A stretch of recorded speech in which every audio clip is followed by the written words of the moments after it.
नमस्कार, मैं हूं आपके साथ अनुराग मस्कान और आप देख रहे हैं अपना पसंदीदा शो देश हित। क्या कुछ होगा आज खास देश हित में। सबसे पहले आपको वो खबरें दिखाता हूं जो आज आपको मिस नहीं करनी है। देखिए, 11 जुलाई से कांवड़ यात्रा शुरू होने वाली है, जिस पर दंगाइयों की नजर है। लेकिन योगी फोर्स ने ऐसा फुल प्रूफ प्लान बनाया है कि पत्ता तक नहीं हिल पाएगा। मतलब दंगा किया तो योगी छोड़ेंगे नहीं। आपको ये सबसे पहले खबर दिखाऊंगा, फिर आपको दिखाएंगे बुलडोजर एक्शन। जब 5 शहरों में एक साथ बुलडोजर पहुंचा तो किस किस की नींद उड़ी। फिर क्या प्रयागराज में आतंक का पीएफआई मॉड्यूल एक्टिव है जो हिंदू बेटियों को टारगेट कर रहा है, और इसका मास्टरमाइंड कौन है, यह भी आपको विस्तार से बताऊंगा। फिर बात होगी मौसम की मनमानी की, जिसकी वजह से मुश्किल में है जिंदगानी। इसके अलावा भी देश हित में तमाम सारी खबरें होंगी जो एक एक करके आपके सामने आती रहेंगी। लेकिन अब आप देखने जा रहे हैं देश हित की कवर स्टोरी। देखिए, 11 जुलाई से कांवड़ यात्रा शुरू होने वाली है। लाखों शिव भक्त गंगा जल लेकर अलग अलग जिलों के शिवालयों में भगवान भोलेनाथ का जलाभिषेक करने के लिए निकलेंगे। लेकिन खुफिया सूत्रों से खबर मिली है कि इस यात्रा में खलल डालने की साजिश रची जा रही है। जी हां, कुछ कट्टरपंथी आस्था की इस यात्रा को दंगों की आग में झुलसाने का पूरा प्लान बना रहे हैं। इस खबर के सामने आने के बाद योगी फोर्स हाई अलर्ट मोड में आ गई है। LIU local intelligence unit action में है और इस साजिश को रचने वाला कौन है, कहां छिपा है, उसकी तलाश शुरू हो चुकी है। जिन रास्तों से कांवड़िए गुजरने वाले हैं उन पर पहरा बिठा दिया गया है। जमीन से लेकर आसमान तक सुरक्षा कड़ी कर दी गई है। संदिग्धों की धरपकड़ शुरू हो गई है। सीएम योगी ने लाउड एंड क्लियर मैसेज दे दिया है, कांवड़ यात्रा कोई रोकेगा तो उसका कायदे से इलाज करेंगे।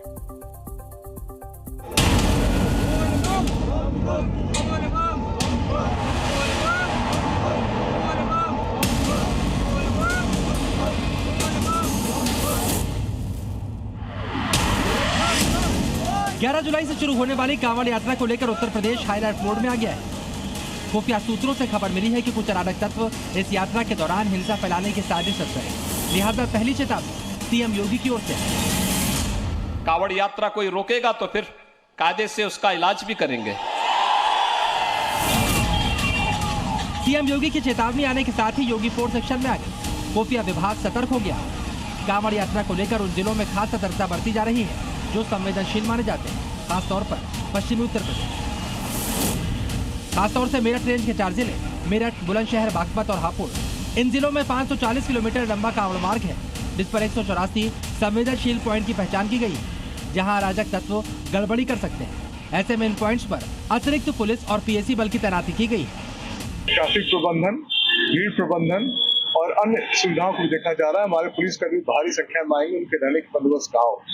साथ में जो आम नागरिक हैं उनको जहाँ पे सबसे कम तकलीफ हो, ऐसी व्यवस्था बनाई जा रही है ताकि सभी हमारे जो शिव भक्त हैं उनकी भी मुराद पूरी हो, उनको भी पूरी सुविधा मिले, आम नागरिक को भी पूरी सुविधा मिले। कांवड़ यात्रा को लेकर लोकल इंटेलिजेंस यूनिट बेहद सतर्क है। संदिग्ध सोशल मीडिया अकाउंट पर नजर रखी जा रही है। आपत्तिजनक और भ्रामक संदेशों की निगरानी भी बढ़ा दी गई है। संदिग्ध लोगों पर कड़ी नजर रखी जा रही है। कांवड़ यात्रा के दौरान हिंसा फैलाने की साजिश को लेकर जारी अलर्ट के बीच कुछ बड़े सवाल हैं जिनका जिक्र जरूरी है। आखिर कांवड़ यात्रा के दौरान हिंसा कौन फैलाना चाहता है? हिंसा की साजिश रचने वाला क्या कोई मास्टरमाइंड है? अगर हिंसा की साजिश का कोई मास्टरमाइंड है तो कहां है? वो मास्टरमाइंड किस शहर में छिपा हो सकता है? इन सवालों के जवाब के लिए योगी फोर्स एक्शन मोड में है। कांवड़ यात्रा को लेकर योगी फोर्स की तैयारी से जुड़ी ये 4 तस्वीरें देखिए। संभल, अमरोहा, मैनपुरी और श्रावस्ती में योगी फोर्स फ्लैग मार्च कर रही है। जिन रास्तों से कांवड़िया गुजरेंगे उन पर तैयारियों का जायजा लिया जा रहा है। साथ ही ये संदेश दिया जा रहा है कि कांवड़ यात्रा के दौरान कोई भी किसी भी तरह की गड़बड़ी करने की कोशिश ना करे, अगर किया तो अंजाम भुगतना हो। योगी फोर्स की नजर उन लोगों पर भी है जिनका आपराधिक इतिहास है। संवेदनशील जिलों में ऐसे लोगों को पाबंद भी किया जा रहा है। मकसद एक ही है कि कांवड़ यात्रा के दौरान हिंसा की साजिश रचने वाला जहां भी छिपा हो, जिस शहर में भी छिपा हो, उसका मकसद कामयाब ना हो पाए। सूबे में कुछ जिले ऐसे हैं जिन्होंने हाल फिलहाल में जातीय हिंसा का सामना किया है। ऐसे जिलों पर भी खास नजर रखी जा रही है। इन जिलों में गाजियाबाद, संभल, इटावा, मुजफ्फरनगर, मेरठ, अलीगढ़, बागपत, मुरादाबाद, बरेली और रामपुर शामिल है। ये जिले बीते कुछ समय में किसी न किसी वजह से जातीय और सांप्रदायिक हिंसा को लेकर सुर्खियों में रहे, लिहाजा इन जिलों में खास सतर्कता बरती जा रही है। दंगा फसाद कैसे कंट्रोल किया जाता है हम लोग जानते हैं, उसकी केमिस्ट्री को जानते हैं। सीएम योगी ने अपनी कही इस बात को सच भी साबित किया है। अभी होली, महाशिवरात्रि, रामनवमी और ईद जैसे त्योहार बीते हैं। पूरे सूबे में कहीं से हिंसा की कोई खबर नहीं आई, जो इस बात को दर्शाता है कि योगी फोर्स त्योहार पर कानून व्यवस्था को लेकर जीरो टॉलरेंस पर काम कर रही है। अब कांवड़ यात्रा को लेकर भी वो पूरी तरह से तैयार है। त्योहार कोई भी हो, सीएम योगी का मैसेज एकदम लाउड एंड क्लियर है। शांतिपूर्ण तरीके से भयमुक्त होकर आपसी भाईचारे और सद्भाव के साथ कानून के दायरे में रहकर इसे मनाइए, ताकि उस त्योहार की गरिमा भी बनी रहे। कि अब दंगा फसाद के लिए कोई जगह नहीं, अराजकता के लिए, गुंडागिर्दी के लिए, अफवाह के लिए कोई जगह नहीं है। सीएम योगी का संदेश योगी फोर्स के लिए मिशन बन गया है और वो इस मिशन को कामयाब बनाने के लिए मुस्तैदी से जुटी है। ब्यूरो रिपोर्ट, जी मीडिया। कांवड़ को बवाल मुक्त रखने के लिए तो आपने योगी फोर्स की तैयारी देख ली। अब कांवड़िए जिस मंदिर में जल लेकर के पहुंचे और जिस हाईवे का इस्तेमाल करेंगे, उसके लिए सुरक्षा का प्लान दिखाते हैं आपको। सावन में काशी, मथुरा से लेकर अयोध्या तक योगी की हाईटेक फोर्स रेडी है। सुरक्षा के लिए सिर्फ जमीन से ही नहीं बल्कि आसमान से भी नजर रखी जाएगी, यानी शिव भक्तों के लिए योगी हेलीकॉप्टर उड़वाएंगे, ताकि कोई भी नापाक साजिश सनातनियों का बाल भी बांका न कर सके। क्या काशी विश्वनाथ धाम में कोई साजिश को अंजाम देना चाहता है?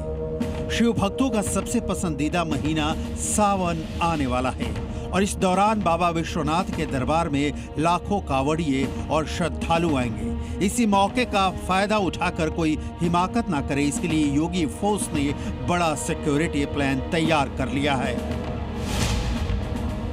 सावन में काशी विश्वनाथ धाम की सुरक्षा की निगरानी पहली बार हेलीकॉप्टर से होगी। मंदिर प्रांगण और पूरे कॉरिडोर की सुरक्षा के लिए ड्रोन से निगरानी की जाएगी। सुरक्षा बढ़ाने और पुलिस की तैनाती के लिए नेशनल हाईवे पर 12 अस्थायी पुलिस चौकियां बनाई जाएंगी, ताकि सुरक्षा का ऐसा अभेद्य किला तैयार हो जिसमें सेंध न लगाया जा सके। मंदिर प्रशासन ने नया बदलाव कर दिया है। इसके साथ ही पुलिस ने एक और बड़ा बदलाव करते हुए इस पूरे सुरक्षा व्यवस्था में हेलीकॉप्टर से निगरानी करने को लेकर मुख्यालय से डिमांड कर दी है। 2 हेलीकॉप्टर्स की डिमांड की गई है। इसके अलावा कुल 10 ड्रोन्स होंगे, जिनके जरिए 4 किलोमीटर के परिधि में मंदिर के आसपास निगरानी की जाएगी। इसके साथ ही जो हाईवे है वहां पर भी निगरानी होगी।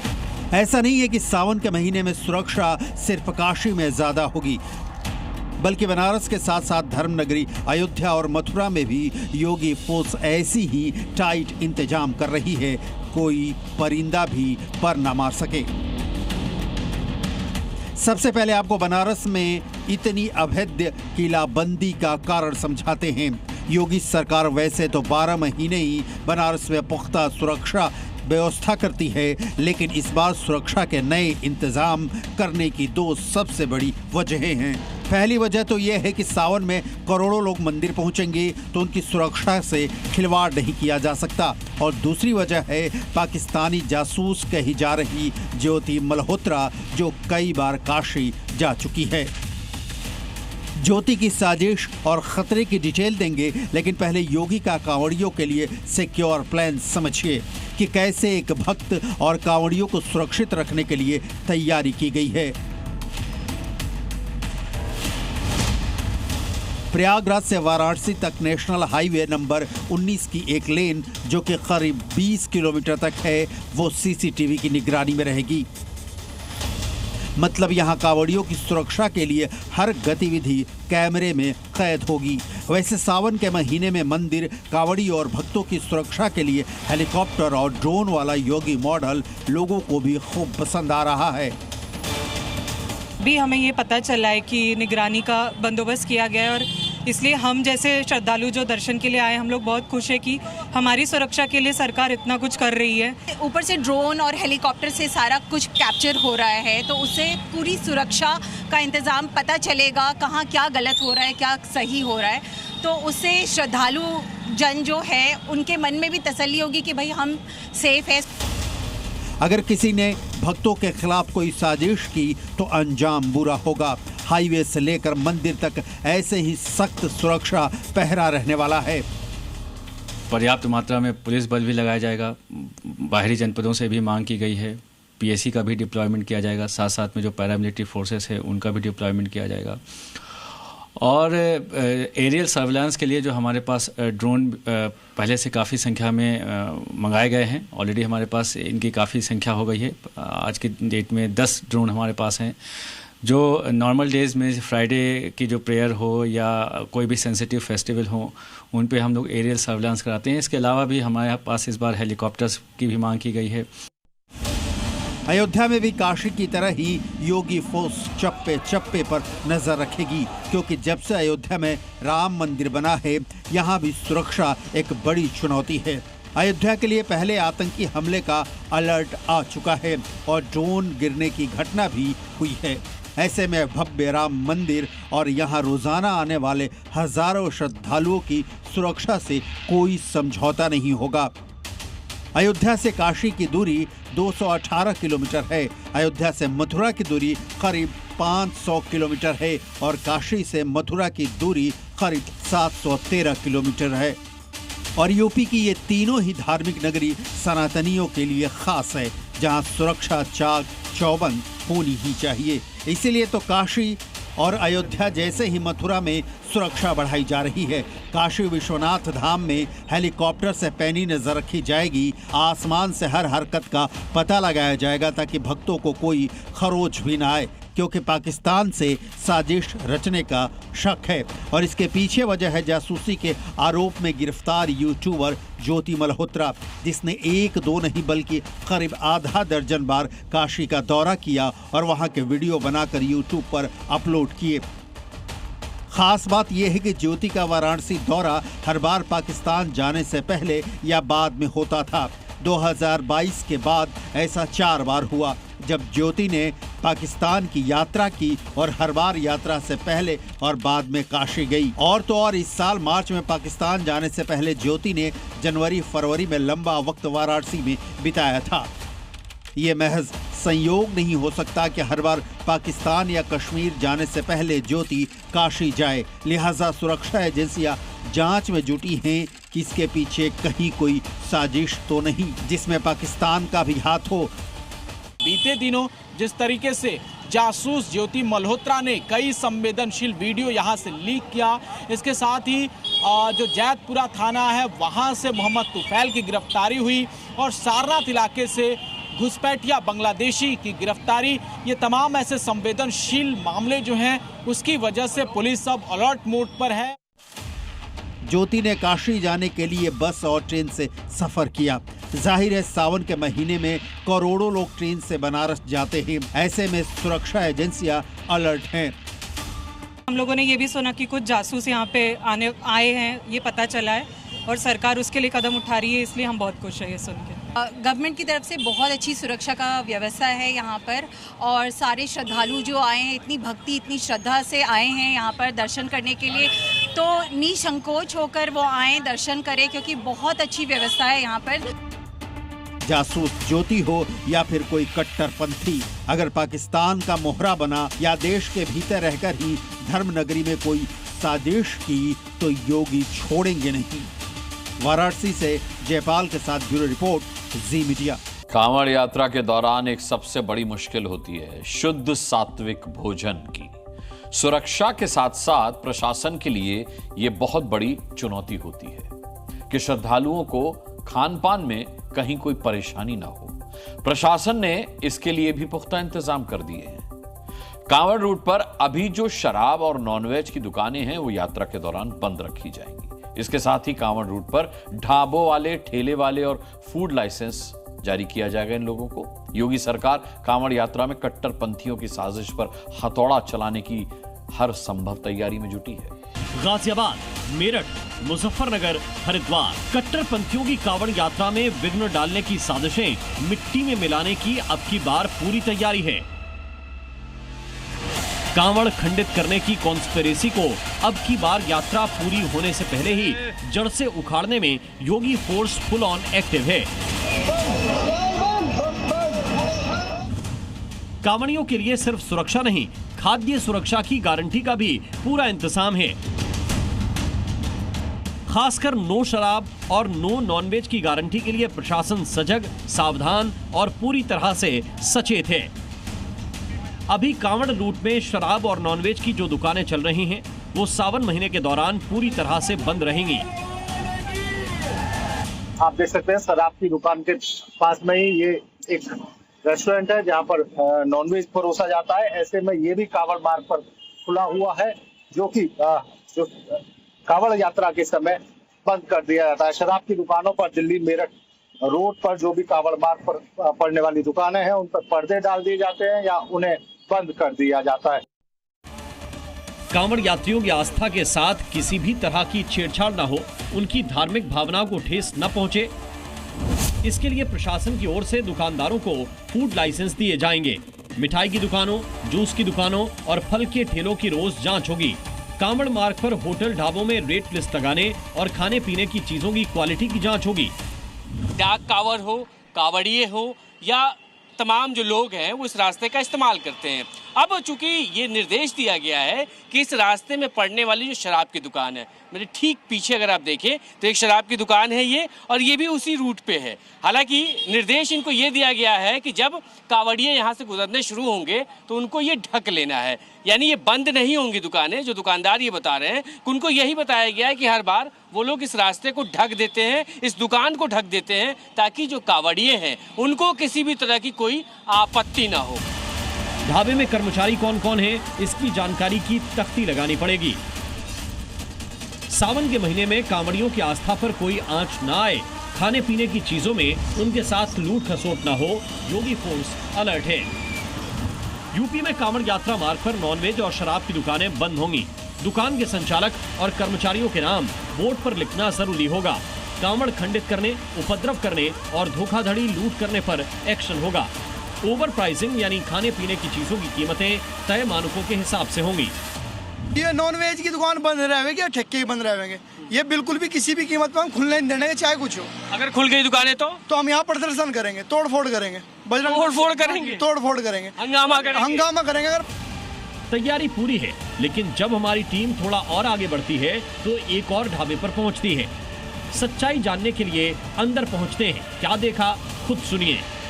क्या कुछ निर्देश दिया गया है, एक बार लोगों से बात करते हैं, एक बार समझते हैं क्या कुछ इनको बोला गया है। प्रशासन की तरफ से कुछ आप लोगों को गाइडलाइन आई है, कब तक दुकान खुलना है, बंद होना है, कब तक?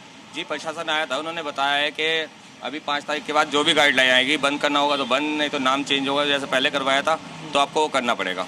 नहीं, नॉनवेज को लेके है कि नॉनवेज की दुकान है तो वो बंद रहेगी, क्या इस पे कोई बातचीत?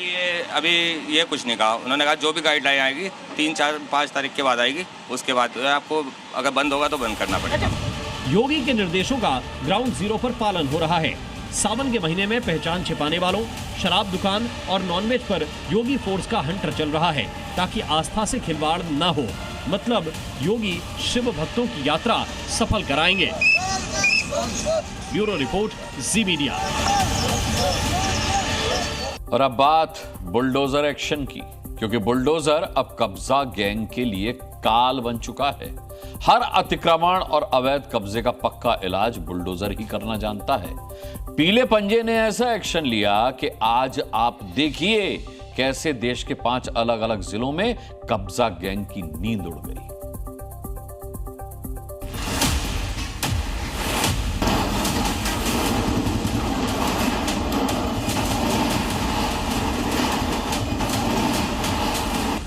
अवैध कब्जे वाले हर अड्डे पर बुलडोजर गर्जा।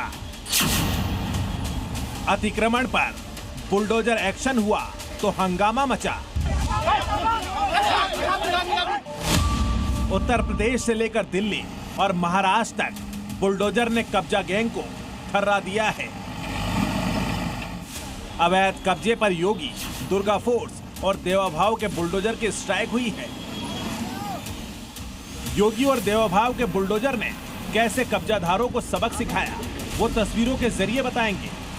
आप लोग इशारा करो भाई, आप हो गया। पहले देखिए, दिल्ली में एक बार फिर रेखा सरकार का बुलडोजर गरजा है। गांधीनगर इलाके में पीले पंजे ने अतिक्रमण के खिलाफ धावा बोल दिया। जब बुलडोजर सड़क पर दौड़ा तो लोगों में हड़कंप मच गया। बुलडोजर को रोकने की तमाम कोशिश हुई, लेकिन पीला पंजा रुका नहीं और अतिक्रमण को रौंदते हुए आगे बढ़ता गया। एमसीडी के अधिकारियों की मौजूदगी में यह एक्शन हुआ, जिन्होंने कब्जा गैंग को अल्टीमेटम भी दे दिया। इस रोड पे बहुत इंक्रोचमेंट है, लोगों को निकलने में बहुत समस्या होती है। कोई एम्बुलेंस को निकलना हो, कोई भी जो पेशेंट है उसकी डेथ जो है वो गाड़ी में ही हो जाएगी और एम्बुलेंस को लोग रास्ता भी नहीं देते हैं।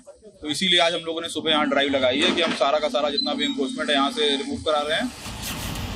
इससे पहले रेखा सरकार ने दिल्ली के जंगपुरा के मद्रासी कैंप, कालकाजी भूमिहीन कैंप, अशोक विहार और वजीरपुर में अतिक्रमण और अवैध निर्माणों पर बुलडोजर चलवाया था और ऐसा लग रहा रेखा का ये बुलडोजर रुकने वाला नहीं है। बुलडोजर तो बाबा का भी नहीं रुक रहा है, क्योंकि योगी जिस जिले में बैठकर यूपी का शासन चलाते हैं, उसी राजधानी लखनऊ में अवैध कब्जे का साम्राज्य खड़ा करने की कोशिश हुई तो बुलडोजर ने दहाड़ना शुरू कर दिया। काकोरी और बीकेटी में 6 अवैध प्लॉटिंग को बुलडोजर ने ध्वस्त कर दिया।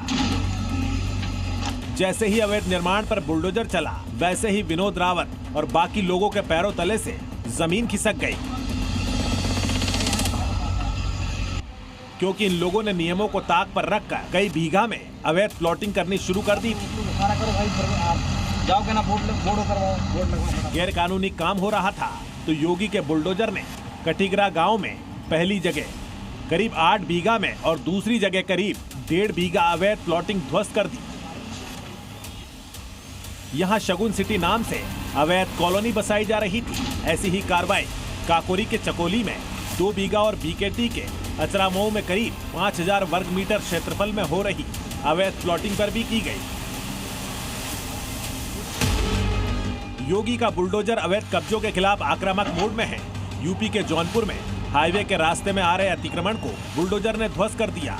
दरअसल मछली शहर से वाराणसी को जोड़ने वाले नेशनल हाईवे 731B का निर्माण हो रहा है, लेकिन इसके बनाने में कुछ अतिक्रमण बाधा बन रहे हैं।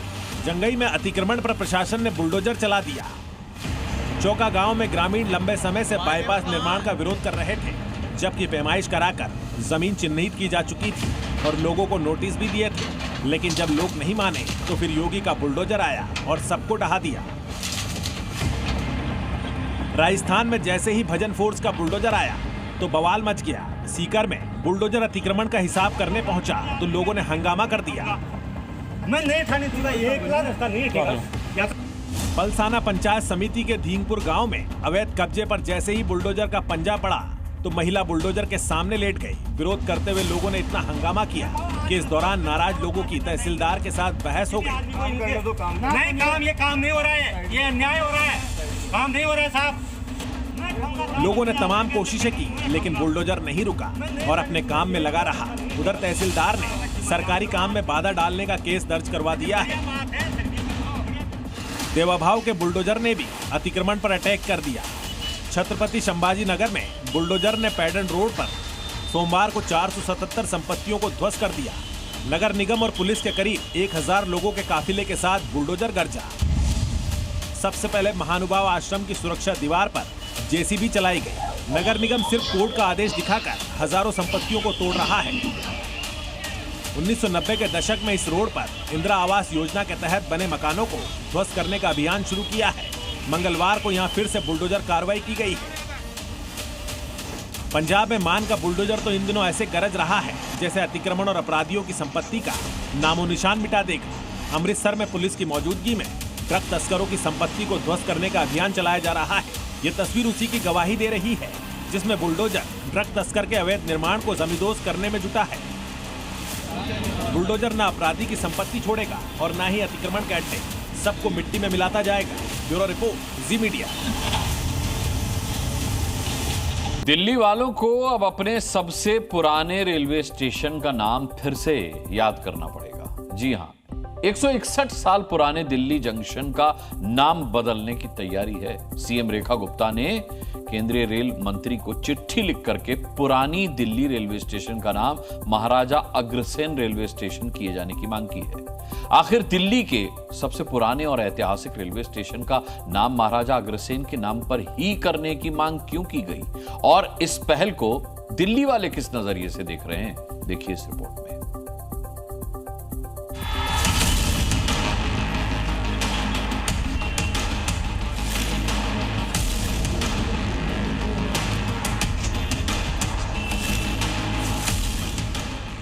भारतीय रेलवे के सबसे पुराने और ऐतिहासिक स्टेशनों में से एक पुरानी दिल्ली रेलवे स्टेशन का नाम बदलने वाला है। 161 साल पुराना ये नाम अब इतिहास बन जाएगा। दिल्ली की मुख्यमंत्री रेखा गुप्ता ने रेल मंत्री अश्विनी वैष्णव को चिट्ठी लिखकर पुरानी दिल्ली रेलवे स्टेशन का नाम बदलने की मांग की है। उन्होंने मांग की है कि इस स्टेशन का नाम महाराजा अग्रसेन रेलवे स्टेशन कर दिया जाए। दिल्ली के इतिहास में एक बड़ा बदलाव होने वाला है। बड़ा बदलाव ये है कि 160 साल पुराना दिल्ली रेलवे स्टेशन, इसका नाम अब बदल जाएगा। फिलहाल मैं स्टेशन के बाहर खड़ा हूँ, इस नाम को देख लीजिए, क्योंकि दिल्ली के मुख्यमंत्री ने रेल मंत्री को पत्र लिखा है कि इस नाम को, यानी दिल्ली जंक्शन पुराना दिल्ली रेलवे स्टेशन, ये नाम बदल जाए। और क्या नया नाम होगा? तो नया नाम ये होगा कि महाराजा अग्रसेन को लेकर एक सच्ची श्रद्धांजलि देने की बात कही गई है और इसीलिए इसका नाम बदलने के लिए जो प्रस्ताव है वो मुख्यमंत्री की तरफ से रेल मंत्री को भेज दिया गया है। 1864 में अस्तित्व में आए पुरानी दिल्ली रेलवे स्टेशन को आधिकारिक तौर पर दिल्ली जंक्शन के नाम से जाना जाता है, लेकिन अब उसकी ये पहचान बदलने वाली है। दिल्ली की सीएम की मांग पर मुहर लगी तो Delhi junction Maharaja Agrasen railway station बन जाएगा। पुरानी दिल्ली रेलवे स्टेशन 1864 में अस्तित्व में आया था। पुरानी दिल्ली रेलवे स्टेशन न सिर्फ दिल्ली की विरासत का प्रतीक है, बल्कि देश की सांस्कृतिक और आर्थिक धड़कन को भी दशकों से जोड़ता आ रहा है। ये स्टेशन हर रोज हजारों यात्रियों को उनकी मंजिल तक पहुंचाने का जरिया बनता है। अब उसकी पहचान बदलने की पहल को लोग कैसे देख रहे हैं, उन्हीं से सुनिए। लोग क्या कुछ कहते हैं इस प्रस्ताव को लेके, इस बदलाव को लेके, क्या कुछ लोगों की राय है, एक बार बात करते हैं। बस अब नाम बदलने के लिए कहा जा रहा है और नाम अब होगा महाराजा अग्रसेन। इस तरह का प्रस्ताव दिल्ली के मुख्यमंत्री ने दिया है, क्या कहेंगे इस पे? जी देखिए, ये पुरानी दिल्ली रेलवे स्टेशन ये आज का नाम नहीं है, ये अंग्रेजों काल से ये नाम चलती हुई आ रही है। तो जिस अंग्रेजों ने हमें शासन करके गया यहाँ, तो उस अंग्रेजों का नाम तो हम सर से खारिज करते हैं, जो उनका नाम नहीं चलना चाहिए। आज महाराजा हुसैन का नाम जब आ रहा है तो ये बहुत ही अच्छा कदम है रेखा गुप्ता जी को, जिन्होंने ये सोचा है, जो कि लेने के लिए ये बहुत ही अच्छा कदम है। क्या कहेंगे आप? बढ़िया है जी, बढ़िया। आप लोग तो यहीं रहते ही हैं, तो हम भी सहमत हैं। आप भी सहमत हैं? मतलब इनकी बात आपकी बात, आपकी कुछ अलग बात है या इनकी भी? बहुत गर्व की बात है, इसका नाम चेंज हो रहा है। अच्छी बात है, स्टेशन भी बदलवाइए, तोड़वा के नया बनवाइए, पुराना हो गया। ये तो दिल्ली की मुख्यमंत्री नाम बदलने के लिए कह रही हैं, ये तो आपको उनसे रिक्वेस्ट करना बनना भी चाहिए, बनवाइए। मतलब जो प्रस्ताव है अच्छा प्रस्ताव, नाम बदल रहे हैं तो स्टेशन भी नया ही बनना चाहिए। अब सवाल यह है कि जिन महाराजा अग्रसेन के नाम पर पुरानी दिल्ली रेलवे स्टेशन का नाम रखे जाने की मांग उठी है, वो हैं कौन? दिल्ली से उनका रिश्ता क्या है? महाराजा अग्रसेन खांडव प्रस्थ के शासक थे, जो दिल्ली का प्राचीन नाम है। महाराजा अग्रसेन सूर्यवंशी क्षत्रिय वंश के महान राजा के तौर पर याद किए जाते हैं। महाराजा अग्रसेन को समाजवाद के प्रणेता के तौर पर याद किया जाता है।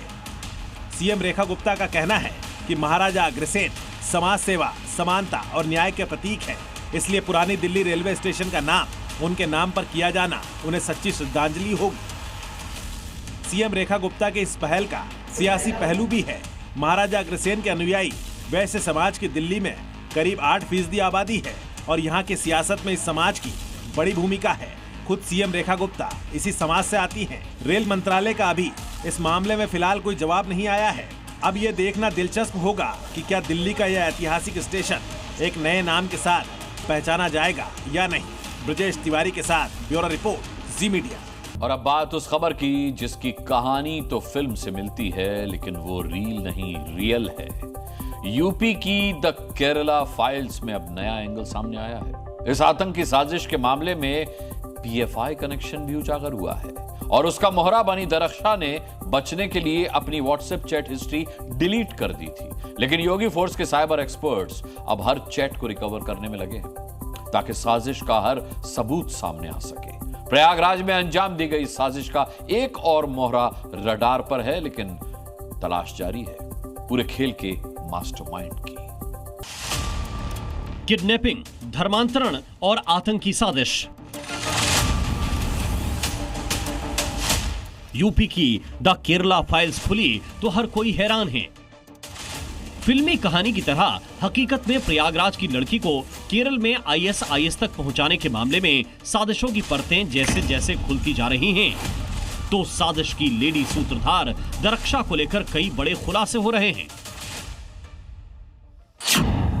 खुलासा नंबर 1 यह है कि दरख्शा प्रतिबंधित कट्टरपंथी संगठन पीएफआई के संपर्क में थी। खुलासा नंबर 2 के मुताबिक दरख्शा दलित नाबालिग से पहले 2 और लड़कियों को केरल भेज चुकी है। और खुलासा नंबर 3 है कि दरख्शा और कैफ के साथ मोहम्मद ताज भी उनके साथ इस साजिश में शामिल है। हर साजिश को डिकोड करेंगे और डिटेल में एक एक खुलासे की पड़ताल भी करेंगे।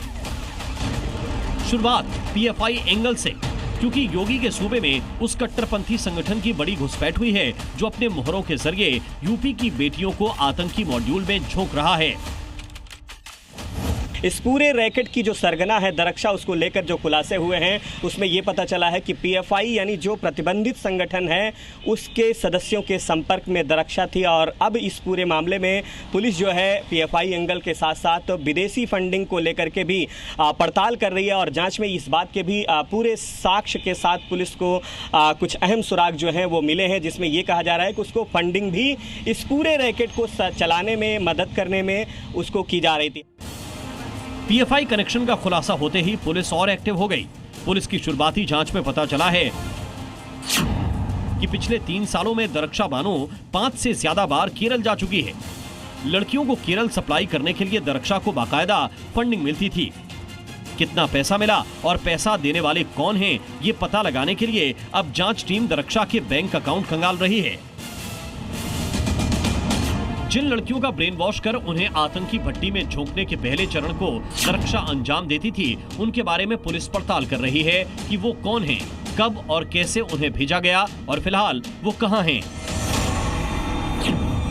आखिर कब से दरख्शा ये ब्रेन वॉशिंग का नेटवर्क चला रही थी और इसके शिकार कैसे इसे पहचान नहीं पाए। योगी के सूबे से बेटियों को ब्रेन वॉश कर ले जाने वाले कोई नहीं बचेंगे। पीएफआई और आईएसआईएस के मॉड्यूल का भंडाफोड़ हो चुका है। अब तक 2 लोग गिरफ्तार हुए हैं, जिनमें दरख्शा बानो और मोहम्मद कैफ हैं। अभी मोहम्मद ताज नाम के तीसरे शख्स की तलाश में पुलिस केरल तक छापेमारी कर रही है। लेकिन सवाल यह है कि इस खेल का मास्टरमाइंड कौन है, इन तीनों में से या फिर कोई और है। जो अभियुक्त एक अभी वांछित है जिसका नाम ताज मोहम्मद है, उसकी गिरफ्तारी के लिए प्रयास किए जा रहे हैं। उसके लिए टीमों का गठन भी किया गया है और सर्विलांस के माध्यम से भी जो उसके पॉसिबल लोकेशंस हैं, जहां संभावित लोकेशंस हैं, वहां पे गिरफ्तारी के लिए दबिश दी जा रही है। प्रयागराज का ही ताज नाम का फरार आरोपी दरख्शा की बहन का देवर बताया जा रहा है, जो केरल में रहता था।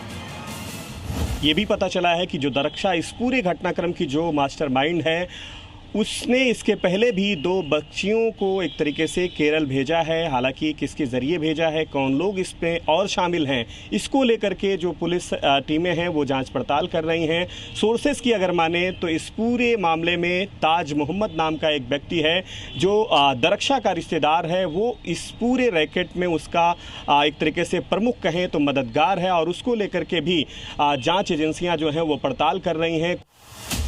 नाबालिग बच्ची को अगवा कर धर्मांतरण और आतंकी गतिविधियों में शामिल दरख्शा और कैफ के बाद अब ताज की गिरफ्तारी से आतंकी कनेक्शन के कई और किरदार बेनकाब होंगे, क्योंकि ये मामला बहुत गंभीर है और तूल भी पकड़ता जा रहा है। इस साजिश के तार कितने गहरे हैं, इसे ऐसे समझिए कि इस मामले में प्रयागराज पुलिस के साथ एनआईए, एटीएस और एसटीएफ भी जांच करेंगी। बड़ी एजेंसियां सक्रिय हो गई हैं। आरोपी दरक्षा खान और मोहम्मद कैफ के बारे में खुफिया जानकारी जुटाई गई है।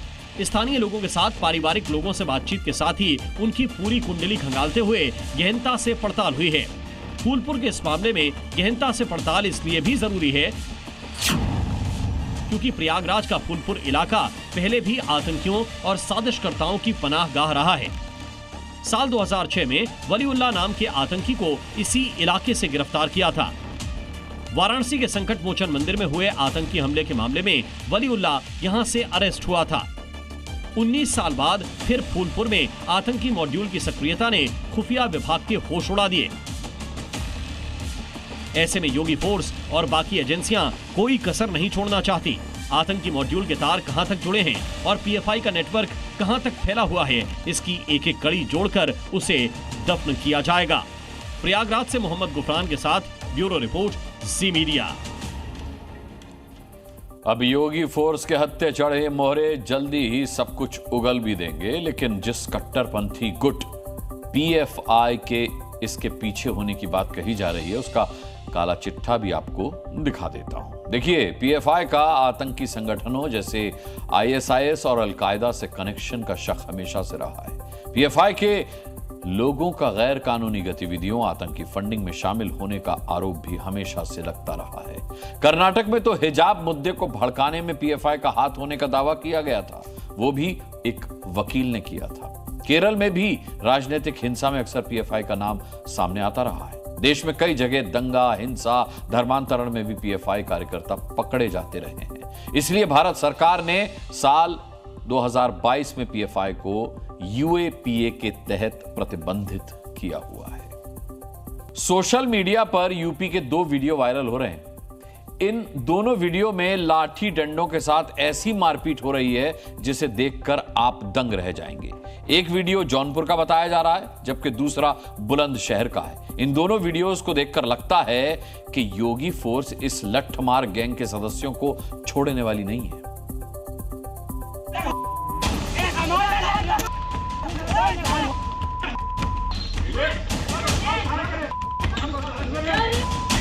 जौनपुर, बुलंदशहर, योगी फोर्स को चैलेंज कर रहे ये दोनों वीडियो सोशल मीडिया पर वायरल हो रहे हैं। दो पक्षों के बीच जिस तरह से लाठी डंडे चल रहे हैं, ऐसा लगता है कि ये भूल गए हैं कि किसी को सर पर लाठी लग गई तो क्या होगा।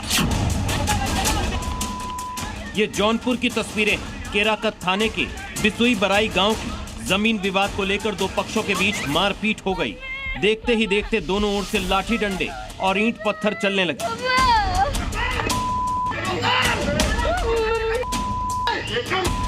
घटना का वीडियो सोशल मीडिया पर वायरल हो गया है। इस झगड़े में दोनों पक्षों के करीब आधा दर्जन लोग घायल हो गए। घायलों को इलाज के लिए स्थानीय अस्पताल में भर्ती कराया गया है।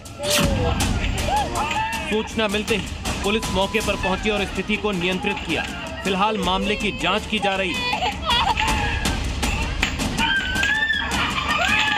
ग्रामीणों में घटना को लेकर दहशत का माहौल है। पुलिस का कहना है कि दोषियों के खिलाफ सख्त कार्रवाई की जाएगी।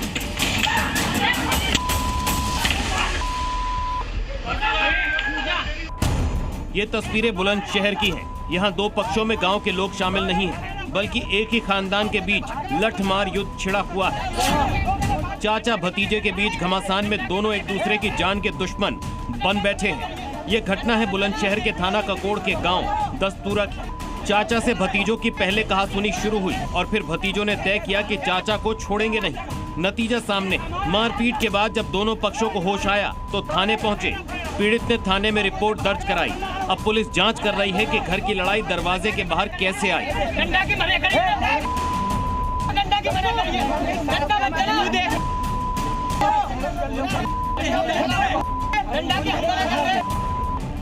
जौनपुर और बुलंदशहर की घटना में शामिल लोग कानून व्यवस्था के साथ खिलवाड़ कर रहे हैं, लिहाजा बारी योगी फोर्स की है जो एक्शन में आ चुकी है। फिलहाल तो दोनों जगहों से लड़ाई झगड़े में दोनों पक्षों के कई लोग जख्मी, लेकिन जो बात आपसी सूझबूझ से सुलझाई जा सकती थी उसमें नौबत मारपीट तक कैसे पहुंची और लोगों ने इसका ख्याल क्यों नहीं रखा कि योगी फोर्स जब पहुंचेगी तो उनका क्या होगा।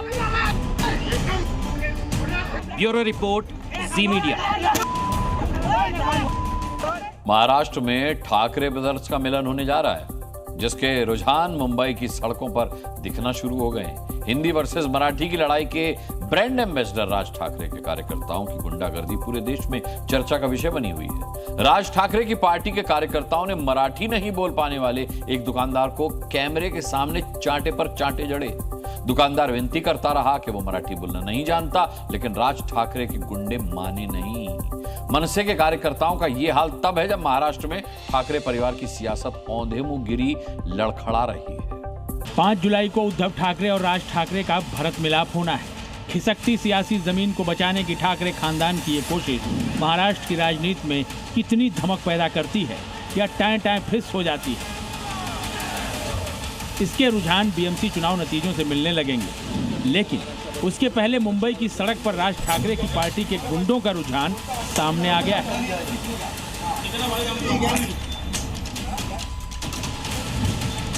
महाराष्ट्र में मराठी वर्सेस हिंदी का विवाद अब सियासी गलियारों से निकलकर सड़क तक आ पहुंचा है। राज ठाकरे की पार्टी एमएनएस का नफरती रूप दिखने लगा है। एक वीडियो सोशल मीडिया पर वायरल हो रहा है जिसमें एमएनएस कार्यकर्ता मराठी न बोलने पर एक शख्स की जमकर पिटाई करते हुए नजर आ रहे हैं। जानकारी के मुताबिक ये वीडियो मुंबई से सटे मीरा रोड इलाके का है, जहां एमएनएस कार्यकर्ताओं ने एक दुकानदार पर जमकर थप्पड़ों की बरसात कर दी, और वो भी सिर्फ इसलिए कि वो मराठी नहीं जानता था।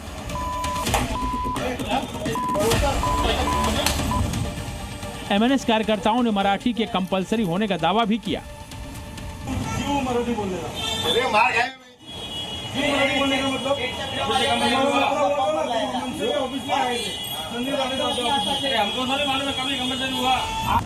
इस गुंडागर्दी के दौरान जब अपने बचाव में कारोबारी ने मराठी न आने की दलील दी तो उसे धमकाया गया कि अगर महाराष्ट्र में रहना है तो मराठी तो बोलनी ही पड़ेगी।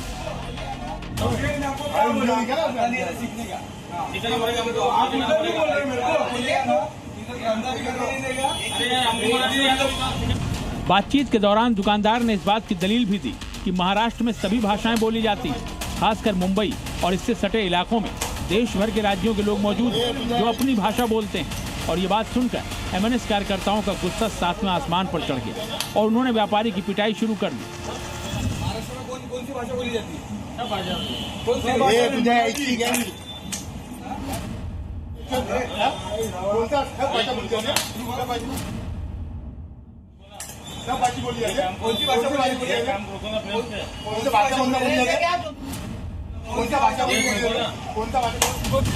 राज ठाकरे की ये वो एमएनएस पार्टी है जिसने कुछ साल पहले मुंबई की सड़कों पर खुलेआम तांडव मचाया था।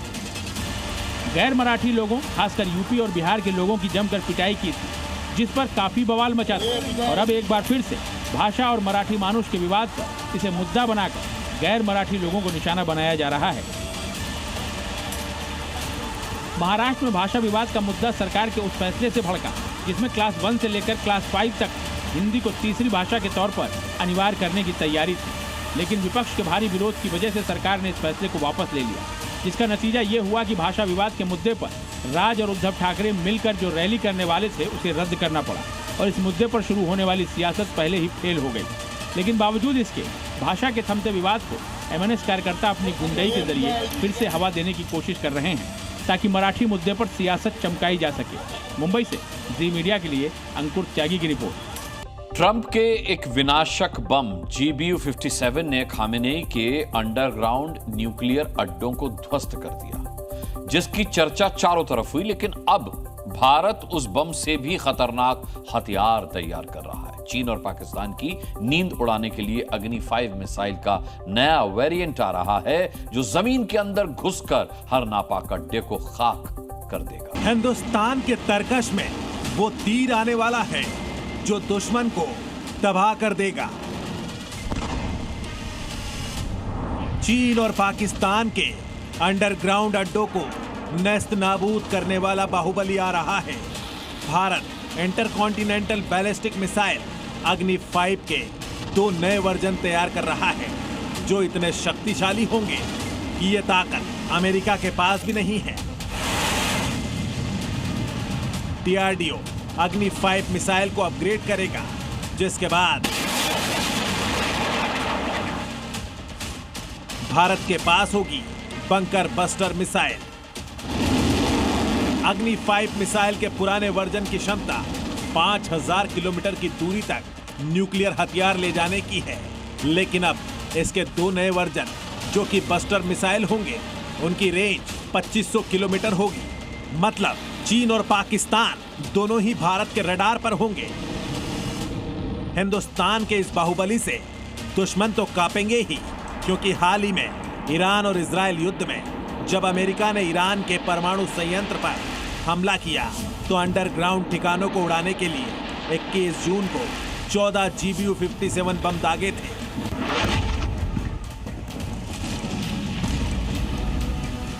ट्रंप के धमाके वाले आदेश के बाद से बंकर बस्टर बम की खूब चर्चा हुई,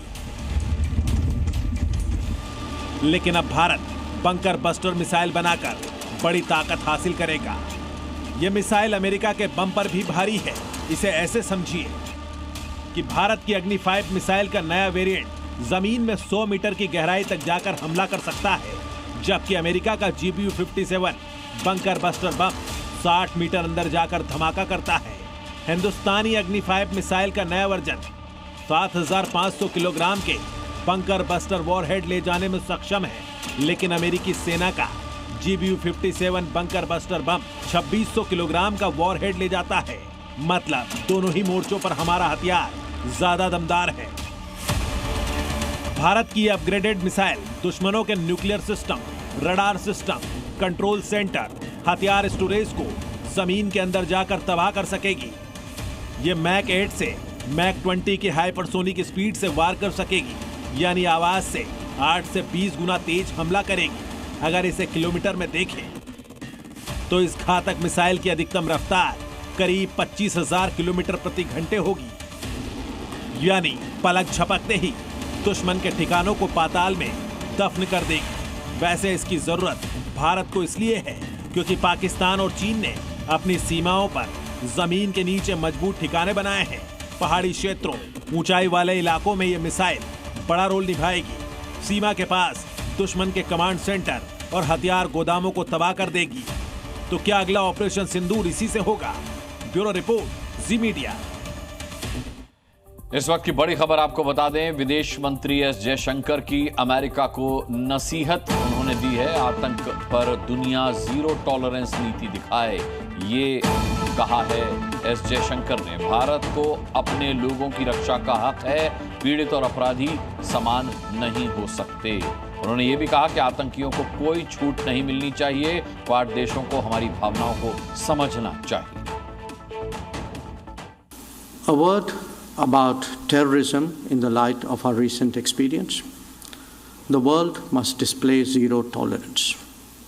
Victims and perpetrators must never be equated.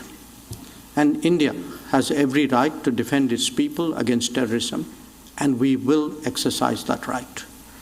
We expect our Quad partners to understand and appreciate that. Himachal Pradesh में मॉनसून की एंट्री क्या हुई, जलजला आ गया। भारी बारिश के बीच बादल फट रहे हैं, नदियों का तेवर और मिजाज तल्ख हो गया है। दरकते पहाड़ तबाही की कहानी लिख रहे हैं। बीते कुछ सालों से हिमाचल प्रदेश में हर मॉनसून में यही कहानी देखने को मिल रही है। सवाल है कि आखिर क्यों? एक्सपर्ट्स की माने तो इस पहाड़ी सूबे में मचने वाला सैलाबी हाहाकार के लिए 1.5 डिग्री वाली गर्मी जिम्मेदार है। बीते एक दशक में हिमाचल प्रदेश का औसत तापमान 1.6 डिग्री बढ़ गया है, जिससे यहां मौसम के पैटर्न में भारी बदलाव देखने को मिल रहा है। कुदरत का मूड खराब, और जब ऐसा होता है तो सिवाय तबाही के कुछ नजर नहीं आता। हिमाचल प्रदेश के मंडी जिले में कुछ ऐसे ही हालात हैं। एक एक तस्वीर हजार शब्दों के बराबर। एक के बाद एक 4 जगह बादल फटे और फिर व्यास नदी के तेवर बदल गए। मंडी के करसोग इलाके में 2 जगह बादल फटने के बाद उफनाई व्यास नदी ने इस पुलिया का क्या हाल किया, आप तस्वीर देखकर अंदाजा लगा सकते हैं। व्यास नदी का जलस्तर लगभग 20 फुट बढ़ गया। उसके सैलाबी प्रहार से इस पुलिया के पास खड़ी कई गाड़ियां सैलाब के साथ बह गई। यही नहीं, 16 मेगावाट का पावर प्रोजेक्ट तबाह हो गया। मंडी जिले में बीते 24 घंटे से लगातार बारिश हो रही है। करसोग के साथ धर्मपुर, मंडी सदर, नाचन और सराज इलाके में भारी बारिश के बीच बादल फटने की घटनाओं से भारी नुकसान हुआ है। कुकलाह गांव को मंडी से जोड़ने वाला पुल सैलाब की भीड़ चढ़ गया। बड़ी संख्या में घर और गौशालाएं तबाह हो गईं। करसोग में बादल फटने के बाद मेघली नाले में आए सैलाब ने कैसी तबाही मचाई, उसकी गवाह हैं ये तस्वीरें। 8 घर और 2 दर्जन गाड़ियां मलबे में दब गईं। लाखों की गाड़ियां मलबे में दबकर कबाड़ का ढेर बन गईं। बादल फटने से मंडी की सिराज विधानसभा क्षेत्र में भारी नुकसान हुआ है। बक्सियाट के खनेरी में भारी मात्रा में पहाड़ से मलबा आया, जिसमें 2 परिवार के लोग दब गए। 30 से ज्यादा घर जमींदोज हो गए। तस्वीरें देखिए, आपको कुदरत के तल्ख तेवरों का अंदाजा लग जाएगा।